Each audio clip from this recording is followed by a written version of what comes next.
you will watch on this podcast. In today's world, we're not talking anymore to one-on-one. We're talking to one-to-many people. And the thing is that we need to make the information simple to people to understand. It's interesting, for the first time ever, the obesity numbers may be leveling off. I think stress, heartbeat, and glucose are the three elements that should be measured on a continuous basis to be able to nudge ourselves. Lifestyle is the most powerful medicine that most of us will ever take, and lifestyle is something that we as patients get to choose every single day when we wake up. Welcome back to this Wellness Billion podcast, my friends. So nice seeing you again. So nice reading your comments and reading your feedback about our podcast. Today we have a very special guest again that I'm going to leave Karim introduce. But first, remember this podcast is structured in 3 different parts, 3 different articles that we're going to read and comment each one of us. Karim, the floor is yours. Yeah. Hello. We are introducing today a very special guest for me because I'm a metabolic scientist. I'm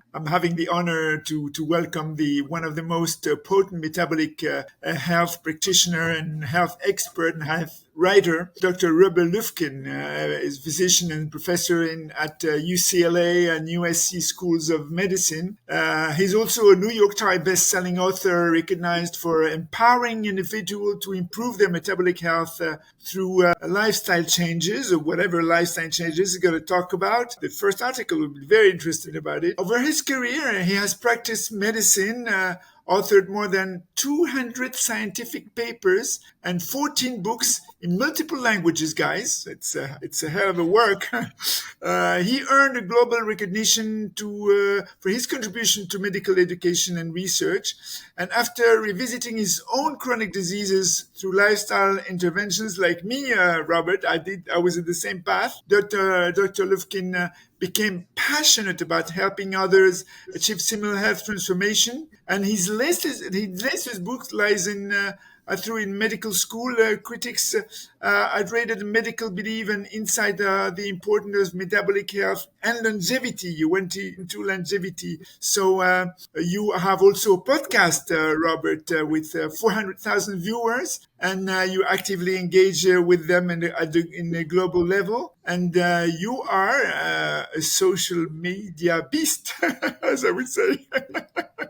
So tell us a little bit about you, Robert. What brought you to do what you do? Oh, well, thanks for the introduction, Karim, Yassine. I'm a huge fan of your program, and it's an honor and a pleasure to be here today. So yeah, I'm from your description, you can tell I'm a product of sort of orthodox, Western conventional medicine, being a professor at a medical school. And although my book is really critical of Western medicine, I want to say that, even today, if I get hit by a car or something, and I need a blood transfusion, I need a splenectomy, and I need my bone set, I'm going to depend on Western medicine, conventional medicine. But Absolutely. The problem is, and what prompted me to write the book was Western medicine in the 20th century was revolutionary. It made all of our lives better through public health measures, infectious disease, but it was magical. The pills, the surgeries that were developed were nothing short of transformational. And the problem is, in the 21st century now, today, we're facing literally a tsunami of so-called chronic diseases. Things like obesity, diabetes, hypertension, cardiovascular disease, Alzheimer's disease, mental illness, cancer. And these things are now appearing biblical proportions that statistically, numbers that we've never seen before. Something's going on. And the problem is, when Western medicine takes the same pills and surgeries that were so effective in the 20th century and just applies them to these chronic diseases, they may work in the short term to be life-saving in the moment, but for most of the diseases, they don't address the underlying causes, and the diseases continue to get worse and worse and worse, as we've seen from our numbers. So that's what motivated me. And as you mentioned, I came down with 4 of the diseases myself. I went to my doctor. They prescribed some of those pills, and I asked about lifestyle. Does that work? And they said, nah, that really doesn't work. You're going to be on these pills for the rest of your life, so get used to it. And that's forced me to examine my beliefs about these diseases, and I realized there's a whole literature that I wasn't aware of, and many of my colleagues are still not aware of, that there is a solution to these diseases at a basic level, and that's what the book's about lifestyle and the things we can do to reverse these. That's amazing.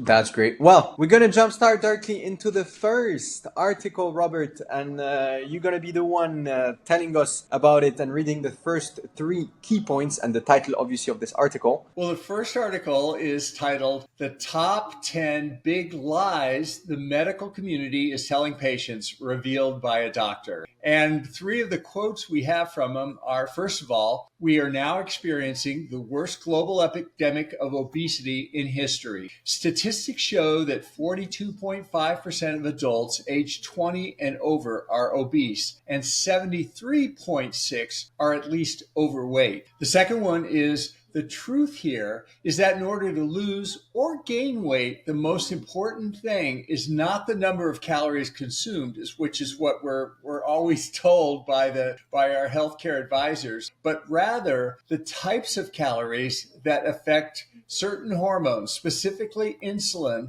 and direct our bodies to store that energy as fat." And finally, something else. 10% of American adults have type 2 diabetes and about 38% prediabetes, meaning that for the first time in history, 48%, or nearly half the population, have the same metabolic disease. Yeah, thank you, Rob.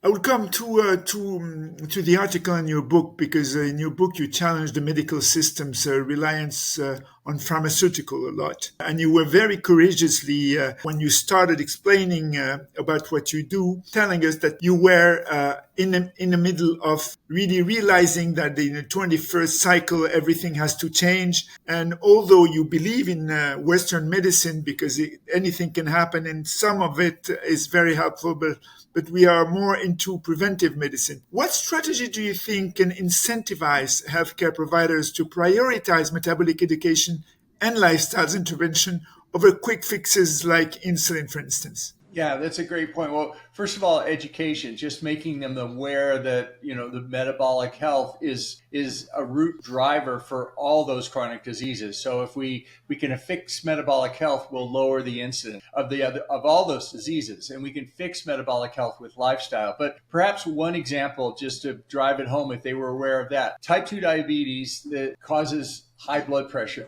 high glucose levels, and high glucose levels can be fatal. And that's what people used to die of with type 2 diabetes. Insulin can keep people from dying from hyperglycemic events like that. And that insulin is used later in the course in type 2 diabetes. The problem is the insulin, although it's life-saving in the moment, for most of the chronic complications of type 2 diabetes, and that's like amputations, retinal blindness, renal failure, on and on and on, those tend to progress. So if we give insulin, we're not addressing the root cause. On the other hand, though, if we take that same person with type 2 diabetes, and instead of giving them insulin to manage their disease, we manage it with lifestyle. We put them on a low carbohydrate diet. They will not only not have hyperglycemic events where they'll die, but they will also, in most cases, reverse their diabetes and put it into remission. So the chronic changes that I mentioned don't occur either. So when faced with that choice, it's pretty obvious, the best way to treat this disease. That's actually exactly what happened to my dad, and he's the best to be able to comment about this. But he got diagnosed with diabetes type 2, right? Yes. And he reversed it completely with his nutrition, reversed his metabolism, and now I remember that every single meal that we used to have together, he used to sleep directly right after the meal, and for several years, I think for more than 10 years, he used to do that, and then you got diagnosed with that diabetes type 2. And when you reversed your nutrition, when you reversed what you were eating and how you were eating it and when you were eating it, your life completely changed, right? Yes, I was struck at the what happened, Robert, is that whenever I was eating, this is how I got to know I had diabetes type 2. Whenever I was eating, I was nearly collapsing. I mean, that risk collapsing. I couldn't stand, I couldn't hear, I couldn't be concentrated. Even going out with people from my business, I had to stay for about a quarter before I could be back in life. So I went and checked, and I found I had the type 2 diabetes, and this began my quest on getting back on track with good habits, starting by personalized nutrition that I got. I fixed my control of blood sugar through glucose continuous monitors. I have two because I'm testing them against ours, which is coming over in 6 months. When I wanted to say to the point of Yassine, I realized that I could reverse it for the same reason that I got it, which is bad nutrition or not as good nutrition as I should have. And some people would eat. I found out that I could eat rice. My glucose will spike to 220, and Yassine or my wife could eat rice, and she would be 120, something like that. And same for pasta, same for pizza, same for these carbohydrates that we usually eat. So I stopped that, and I started eating konjac rice and doing my own pizza with it's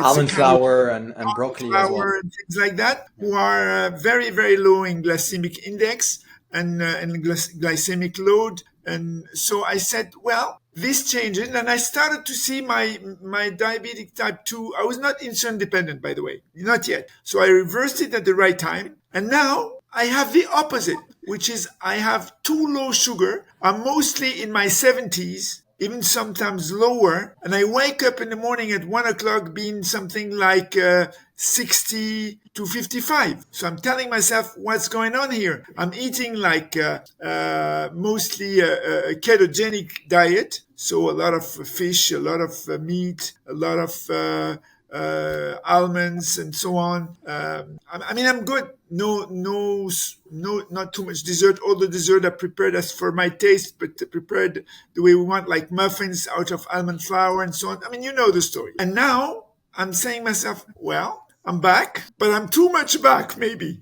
So what do you think? Well, let me ask you this: when you have the low glucose episodes at night, are you symptomatic? In other words, do you wake up because the CGM goes off and tells you have low glucose, or you wake up and don't feel well? No, I don't put my alarm on, by the way. But what I do is I wake up at around 1:30. I'm sweating. I change my T-shirt and I try to sleep again. I can't, but sometimes I have low glucose for, let's say, 3 hours in a row, which is not good. So just to say to one of the most potent professionals, glucose management is not as easy as we can, because it plays games on your body depending on your type. This is why our company is called like epigenetics, because I mean you have 8 billion epigenetic type or genetic codes.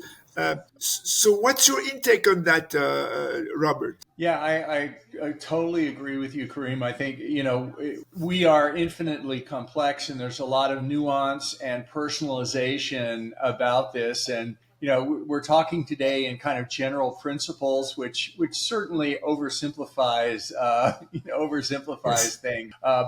But each of us are a little bit different, and we have to take these best recommendations, apply them to ourselves, and then we may have to vary them based on, the fact that we are different. And, we're still learning every day, and hopefully maybe with your company and epigenetics, and we'll understand better the subclasses of type 2 diabetics. There are, different ways to treat each of these conditions. Yeah. Yassine, what do you think? So I'm just to get back real quick to what the article was saying, in a certain point that I love mentioning. I'm a strong believer of this, and maybe because I'm a young wellness guru, whatever, but it's about the calories and all of that. And this is a very big topic that I'm having with my dad, and we're always arguing because he's on a ketogenic diet. The ketogenic diet is a high in calorie diet. Why? Because it's mainly fat, and fat is the 1 gram of fat is high in calorie. And the thing is that we wellness creators and or even doctors or whatever, we communicate about calories just for people to understand the importance of knowing what they eat. It's not about the fact of calories in or calories out or whatever. I completely agree with that. But the thing is that in today's world, we're not talking anymore to one-on-one. We're talking to one-to-many people. And the thing is that we need to make the information simple to people to understand. So it's important to come with a kind of a base. So the base would be calories, because everyone understands what calories are. And from that base, develop the knowledge that, Robert, you talked about, and the education that people need in this industry, or even like overall in their life. People today are not educated into their nutrition. They're not educated into their wellness. It starts with social media. Social media is a platform to be able to communicate about this, to teach people about their nutrition, to teach people about their health. But how are we going to accomplish this? With simple steps. And the thing is that now, today, calories is a word that has been used many times, 100 times more than maybe 10 years ago. So people are starting to get into it. And it's, for me, the first step into then understanding the real mechanics of the metabolism. Yeah. What do you think about this? No, for sure. I mean, I think, like you say, raising awareness through, social influencers like yourself and, health influencers is the first step. The more people can be aware that it matters what they put in their mouth, not just the number of calories, but the macronutrients, the basic level, fat, even that basic carbs, fats versus, proteins. I don't count calories. I count carbohydrates, that kind of thing. But yeah, that's a first step. And we do have a long way to go, as you point out, but hopefully we'll be making progress soon. It's interesting. The obesity curves have been going up in the United States, at least since the 1980s, just like many of these diseases started in the 1980s. And that's a whole discussion about what happened, particularly in the 80s and 90s. But it's interesting, for the first time ever, the Journal of the American Medical Association is now reporting that there's a hint that the obesity numbers may be leveling off. It's too close to say, but for the first time, it looks like it might be. Sadly, this is probably not due to lifestyle directly, but rather due to GLP-1 agonists, the Ozempic, semaglutide, tirzepatide. Yeah. On the other hand, though, these GLP-1 agonists also have an effect on lifestyle. They don't make just people eat less, but they also influence their junk food addictions, and people find that they are not attracted to junk food anymore. They're not attracted to sugary things. Half people on GLP-1s actually decrease alcohol use and other addictive behaviors, presumably through some sort of dopamine pathway. But anyway, it's interesting. We do have a long way to go. Yeah, but you see, although I don't particularly cope with the GLP-1 agonists, because we don't have any timeline to decide whether it's good or bad. You remember those days where they were having pills for pregnancy, and then they find out that the pills were killing women after 20 years. So we're playing hard with this, and in a very short period of time. And I believe we should give time to time, and the Hippocrates sermon, which was saying, "May nutrition be your medicine." And I think we have to come back to that, and particularly doing what you do, Robert, which is break the cycle of misinformation. Develop wellness campaigns that focuses on metabolic health, education mainly, and we have to illustrate how food choices, rather than calories counts, impact insulin levels and what insulin does to the body, and what the role that it plays. And there's a lot of misinformation about the role of insulin. We should use also, I believe, interactive tools like a glucose monitor that I'm wearing on, and case studies to empower individuals. Oh, you're wearing Also, case studies help to empower individuals to take control of their metabolic health without relying solely on medications. Agree. Yeah, I agree. Yeah, in my opinion, the foundational is lifestyle change, and then only after that resort to medications. For most I agree with you on that. Yeah, I mean, we are at AP, we develop an integration AI in personalized nutrition. It's a kind of AI apps that can provide real-time insight into how specific foods impact insulin levels at the level of each and everyone. And that allows individuals to make more informed dietary choices. And I think by that, it's a kind of nudging that we want to provide.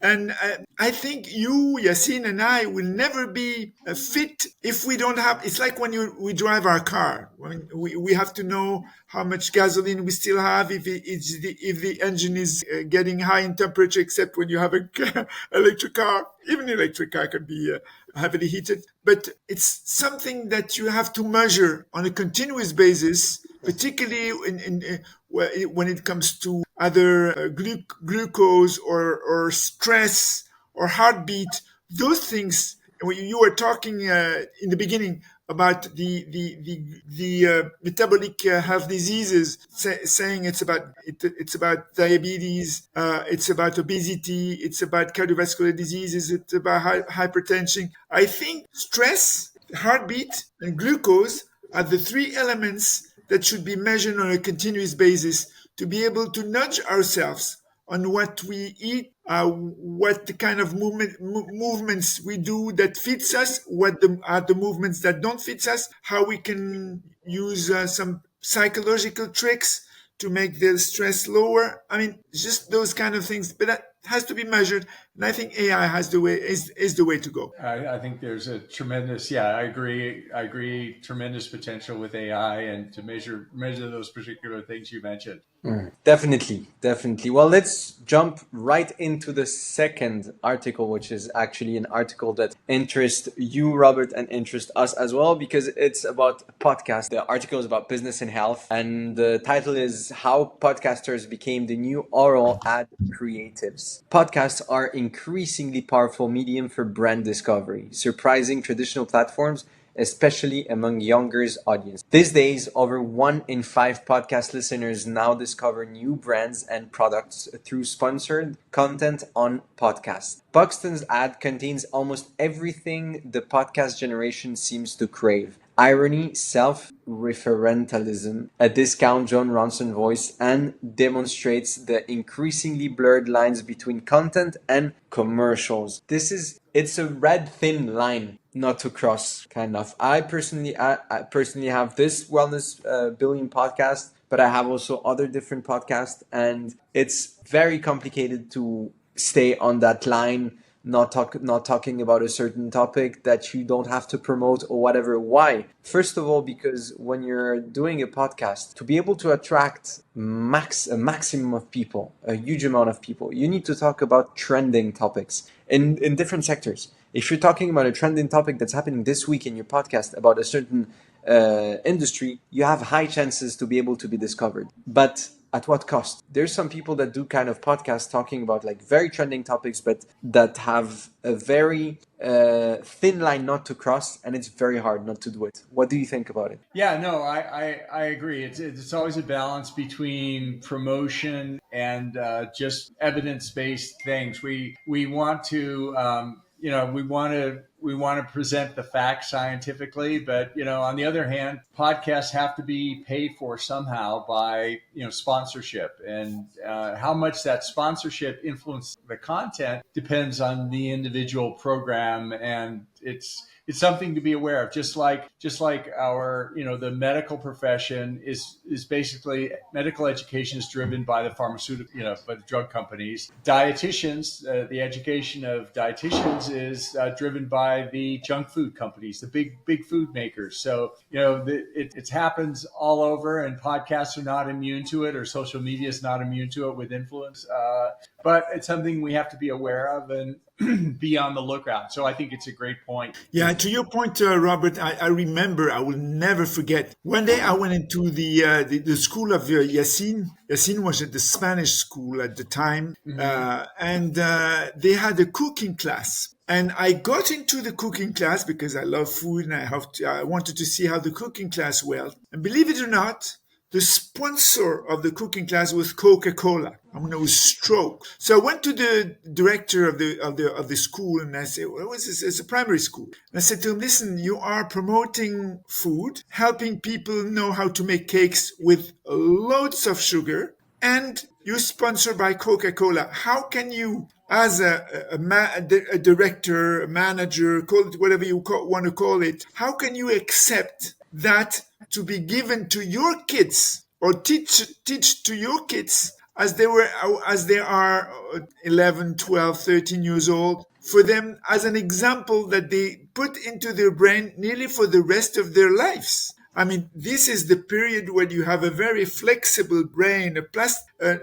Your neuroplasticity is still playing a big role in getting you embed the languages, whatever you embed in that age. And I said to him, that's a crime. And he replied to me, we have no other ways to promote those classes, those kind of companies. What do you think? Yeah, it's definitely a balancing act. My mom was a dietitian. That was her profession growing up. And I remember the dietitian scientific conferences that she would go to in the dietitian societies. Their leading sponsors, they were funded by Coca-Cola, Pepsi-Cola, McDonald's, not necessarily healthy type of food, but that's what was driving the education for dietitians. Even the food pyramid. You guys are familiar with the food pyramid that the USDA puts out every few years that recommends what food to eat. Well, Nina Teichel's just published a great paper showing that the most recent food pyramid, 90% of the committee that created it had conflicts of interest with the junk food manufacturers. And if you look at the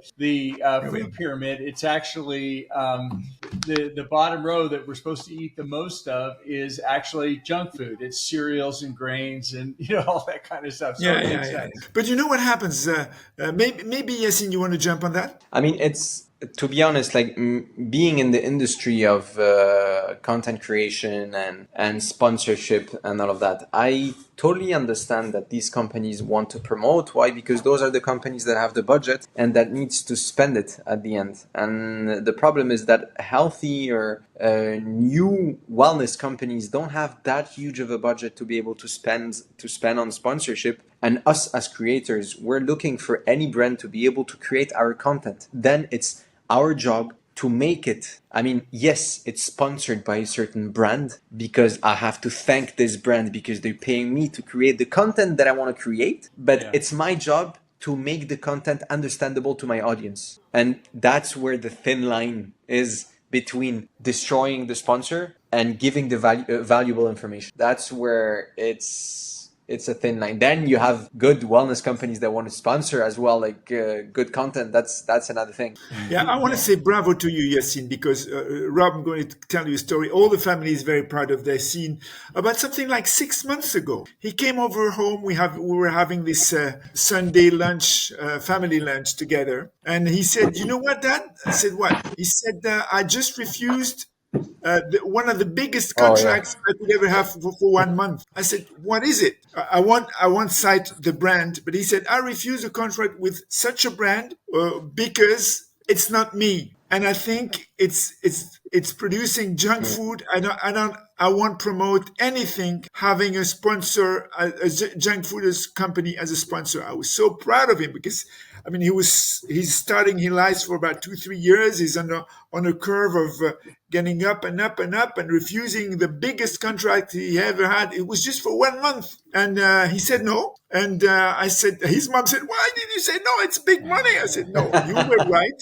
I said, "You were right," because that puts you in a position to build even higher prices for people because of your ethics. And I believe that all this wave of sustainability, of doing things in a sustainable, because you, me, and the 2 generation or 3 generation before us, Robert, we have to admit something. We destroyed the planet through this ultra-industrial era that we lived on. We bloody destroyed the planet. And we destroyed the planet for our kids and the kids of our kids. So we have a kind of responsibility about it. And those new companies that are coming over, that are brought by the youth that are paying even more pennies to get the same type of nice food, but done in a healthy way, is giving us lessons as to. I mean, I remember one day. You remember, Yassine, your sister Ines went home.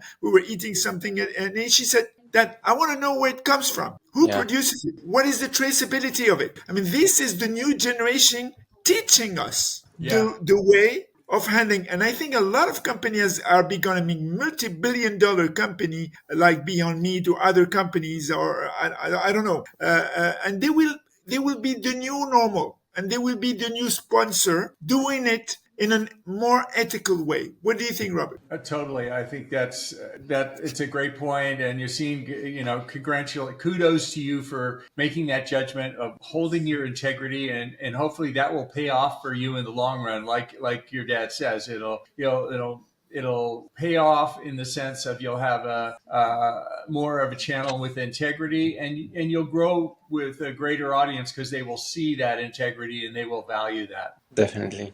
Thanks. That's amazing. Well, let's jump into the third one. Karim, the floor is yours. Yeah, the floor is mine. That's my favorite part, the AI part. So guys, I'm going to read you the questions for the AI part. How thoughtful AI implementation can rebuild trust in healthcare? Very, very deep subject. So the first point comes like this. Encounters like this come from the foundation of a deepening crisis in American healthcare. One study found that trust in physician at hospital has plummeted from 71.5% in April 2020 to 40.1% in January 2024. I mean, those figures are very precise, my friends. An erosion partially tied to the COVID-19 pandemic, they admit. Second point is that AI tools can handle documentation and treatment planning, so clinician can focus on patient care. Additionally, AI-powered ambient clinical intelligence can transcribe patient encounters in real time, allowing physicians who use these services to have more meaningful patient conversation. Very important for anyone who comes to a physician. And the third point is AI can convert medical terminology from an 11th grade reading level to a 6th grade reading level, the accepted standard for health literacy, thereby offering patients a clearer understanding of their diagnosis and treatment. I think this is a very deep subject, guys. And the question is how can we ensure that AI tools in healthcare preserve the critical human element, particularly empathy, while addressing efficiency and communication challenges? Yeah, I mean, it's AI is exploding even as we speak. At the moment of this broadcast, of this recording, DeepSeek has just been released from China, the famous LLM that outperforms OpenAI, and they open sourced it, so it's available essentially for free. That's the good news. The interesting thing about it, as you say, as far as truthfulness and all, if you put in a request to DeepSeek that says, what is the picture of the person holding the groceries standing in front of a tank? They will say, oh, that was from the tank man at Tiananmen Square. It'll flash on the screen for a second, and then it'll disappear, and they'll say, I'm sorry, that is outside our train. That's downside of it. Yeah, absolutely. But you're right to the point, Rob, because you see, DeepSeek is the right example of how US is inventing and China is following. This is my take on it. And it's this DeepSeek thing is such a huge tornado for the AI community. I mean, imagine you have nearly on par with ChatGPT, an LLM that was trained in 2 months, because I talked to the DeepSeek guys, 2 months, and it cost us $6 million only with Chinese GPUs. Bear in mind, 2 months, $6 million, non-NVIDIA GPUs, I would say. And in front of that, you have $500 billion that is on to be poured into LLMs to do AGI. I just released a book called Renaissance Now. I'll send you a copy of it. I love it. It's about the future of AI, and I talk about AI, and I talk about also the future of quantum computing, which is one of my fields of passion. And we use it to discover what I was talking about the non-invasive. We use simulations in quantum. This is why we advance so fast. But at the end, you have no more, you don't know where you stand. I mean, you have how many billions of dollars were poured into ChatGPT? Probably 4 to 5 to 600 million till today. And now you have a player that pours $6 million. I think it's good for humanity. It's bad for the US investment as for today. But still, US will be ahead because they pour a lot of money to invent, to innovate, and so on and so forth. But that time, when you have an AI which is on par with one of the best AIs in the world, you say, wow, time has not the same meaning. I mean, you're talking 2 years old, 2 years. Now you're talking 2 months. You're talking $600 million.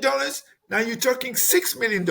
You're talking being nearly on par. You're on par. You're talking chips. You're talking chips. I mean, this is insane. And I think all this can be for the best of humanity as well as far as research is concerned, because a lot of more people can get into research. Poorer areas like Africa, Southeast Asia, and so on and so forth. So I think it's good. It's good. But also, I think it's a warning for the United States to look at where they put their money and to try to understand that if they want to optimize this tremendous invention of theirs, because it comes from the US, AI was invented in Canada, they should look at China very closely and look at the way this is optimized, probably for the good. And as you said, if they cannot go over a certain threshold into the response, and I'll end with this, it is because the system of the governance of China is totally squeezed by the Chinese party,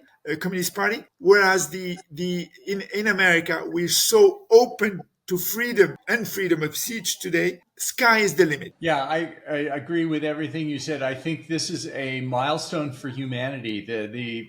What has happened with DeepSeek, and I think, the U.S. and North America and the world is certainly innovating. But to say that China isn't innovating, they're just copying. I think they are innovating. The fact just accomplishing what you said, that in itself is an innovation, and we can all learn from it. But the beauty is, you have OpenAI. They were going to charge $200 a month for access to this very expensive AI. It meant that that poor people, regular people might not be able to afford to access that.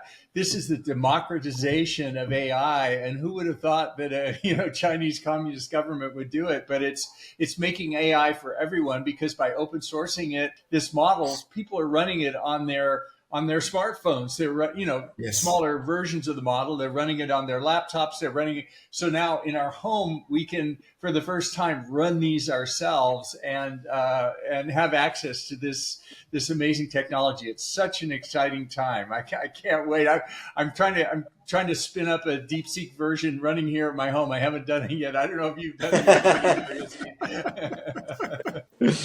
Yeah, like you said, let's go back to the article, Yassine. It's kind of it's opening AI and like powerful, because AI is available to everyone, but it's opening a powerful tool today, thanks to the Chinese, to everyone to be able to do better, to be able to perform better, to be able to do many things better than they would without AI. And that's what people need to understand. And that's what I say all the time, is that using this tool to become better and to do things faster and to do and to help more people at the same time, that's what we should use AI for. And that's what actually the article is stating. That physicians are being able now, thanks to AI, to have a better diagnosis, a quicker diagnosis, and to have better connections with people. And that's what we are missing in today's world because of social media, because of many different things. We're missing the connection with people. And if AI, who would have thought that AI would have brought us or helped us get better connections with people? Yeah, Robert, what do you think of this AI-centric way of handling the connection with the patients when they come to the doctor, or helping also doing it without the presence of the doctor, whereas the doctor stays in the loop in a very centric manner. What do you think of this relation between those AI agents today that are rolling and the role of the doctor in the loop? Well, I think if done correctly, it will be transformational and allowing many more people to get access to knowledge.